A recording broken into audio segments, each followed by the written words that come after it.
why shouldn't we treat the querying of U.S. persons out of this dragnet database, why shouldn't we treat that as a separate Fourth Amendment event requiring some additional process? Maybe a warrant, as Senator Lee has proposed, maybe some other process, but why shouldn't we say, you know, actually, yes, when you go to this massive database and ask about a U.S. person, that's a Fourth Amendment event that requires some process, some scrutiny. Yes, and so there are two answers to that. One is a legal answer, and we've covered that a lot, but in short, we don't require the FBI agent to get a warrant before going to check the filing cabinet. Yeah, but this is totally analogous to that, as the Hosby-Dromey Court said, right? Sensitive records. And as indeed the U.S. Supreme Court said in Riley.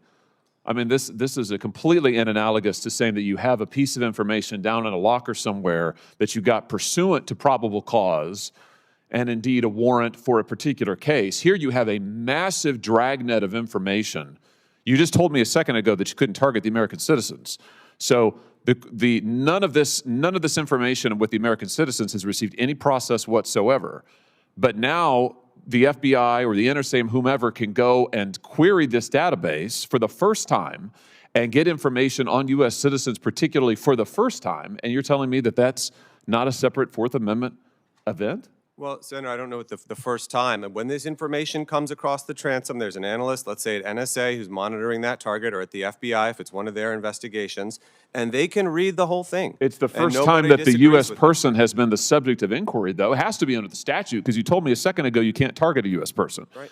It's got to be purely incidental. And the statute also says you can't target a foreign person for the purpose of getting information on a U.S. person through the back door. So it therefore follows that when you go to query the database, later query a U.S. person in the database, that's the first time the U.S. person is the subject of the inquiry. And my question to you is, that looks an awful lot like a search and seizure for a Fourth Amendment purposes. Why shouldn't we say, yeah, okay, that's a Fourth Amendment event. We need some additional process around that.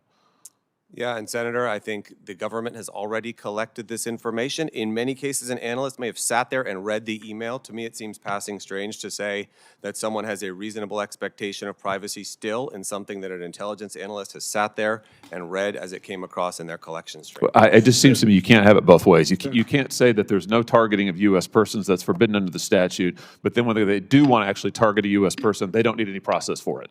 You're saying on the one hand, no process needed on the front end, no process needed on the back end. I just think, Mr. Chairman, this is an extremely, extremely important issue.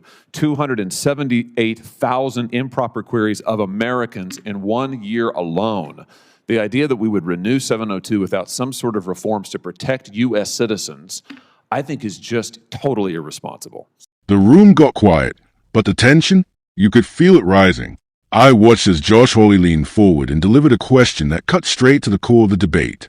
Why shouldn't searching for Americans inside this massive surveillance database be treated as a separate Fourth Amendment event?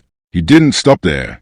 Hawley pointed directly to a proposal backed by Mike Lee, suggesting that maybe, just maybe, searching for a U.S. citizen should require a warrant, or at least some kind of legal process.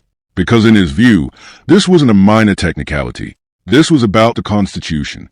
But the response came from George Barnes, and it was calm, almost matter-of-fact. No warrant is needed, he argued. This is no different than an FBI agent checking a filing cabinet. That comparison hung in the air. And honestly, it didn't land well, because Hawley came right back, and this time, sharper. This isn't some simple filing cabinet. This is a massive dragnet of data collected under Section 702 of Foreign Intelligence Surveillance Act, a system where, by law, the government cannot directly target American citizens. So Hawley exposed a contradiction. If Americans aren't supposed to be targeted in the first place, then the first real moment they are targeted is when someone goes back and searches for them in that database. And that moment, that looks a lot like a search under the Fourth Amendment. So he pressed again. Why shouldn't that require a warrant? Barnes pushed back. He argued that the government had already collected the data. In some cases, an analyst may have already seen it as it came in.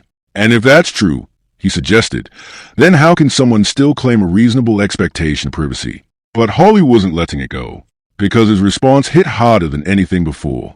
You can't have it both ways. You can't say, we don't target Americans, so no process is needed up front, and then turn around and say, when we do search for Americans later, we still don't need any process. No safeguard on the front end. No safeguards on the back end.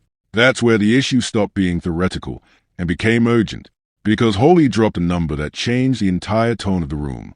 278,000 improper searches of Americans in a single year.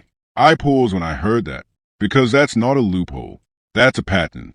And in that moment, Hawley made his position crystal clear. Renewing Section 702 without serious reform to protect U.S. citizens